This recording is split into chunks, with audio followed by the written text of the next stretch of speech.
আমার নেত্রী আমার মা বেগম খালেদা জিয়া তারও আমি এভাবে আমার তো একটা এই হাতালে একটা বাছুর রয়েছে, তো আমি ওই বাছুরটা লালন পালন করে আর বড় করবো যদি কোনো দিন আসে আমার এই নেত্রী সুযোগ হয় আমার, তা আমি আমার নেত্রীও আমি এবারে একটা উপহার দেবো মহাসমাবেশে।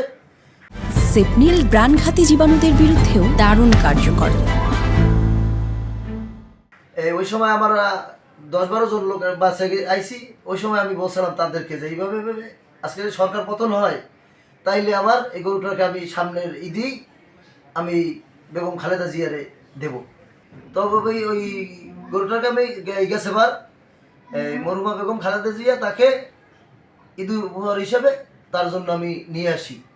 তা নিয়ে আসছি, সে আমাদের জন্য বহুত আপ্যায়ন করছে, আমার সামনে কথা বলছে। এই আমার নেতা তারেক রহমান, সেও আমার সাথে ভিডিও কনফারেন্সে কথা বলছে। এই বলছে যে গরু তুমি আসছো, আমাদের ম্যাডামে বলছে আমারে তুমি আসছো, গরু আমি পাইছি, আমরা এতেই খুশি। তুমি এই গরুটা তোমার ছেলে জিসানমের তাকে আমি গরুটা দিয়ে দিলাম, এইটা তুমি বিক্রি করে তুমি স্বাবলম্বী হও।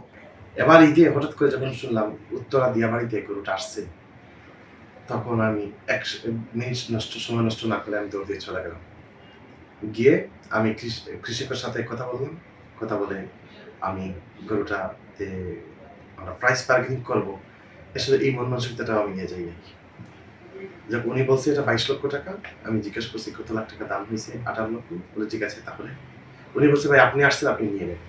উনি আমাকে সোশ্যাল মিডিয়া অনেক ফলো করে, তো উনি নিলেন। তো সেই হিসাবে আমি পরে মোটামুটি একটা আন্ডারস্ট্যান্ডিং বা 20 লক্ষ টাকা দিয়ে গরুটা নিচ্ছি। তো কথাটা হচ্ছে গিয়ে কি, ইট ইজ নট অ্যাবাউট প্রাইসটা কত, দাম কত, এটা একটা আবেগের ব্যাপার। যেমন ম্যাডাম এই গরুটা উনি অ্যাকসেপ্ট করেছেন, এবং অ্যাকসেপ্ট করে উনি গরুটা যে কৃষককে আবার ফেরত দিয়ে দিয়েছেন, দিয়ে বলছেন তুমি গরুটা ফেরত নিয়ে নাও এবং গরুটা যে বড় করে তোমার বাচ্চাদের ভবিষ্যৎ এখান থেকে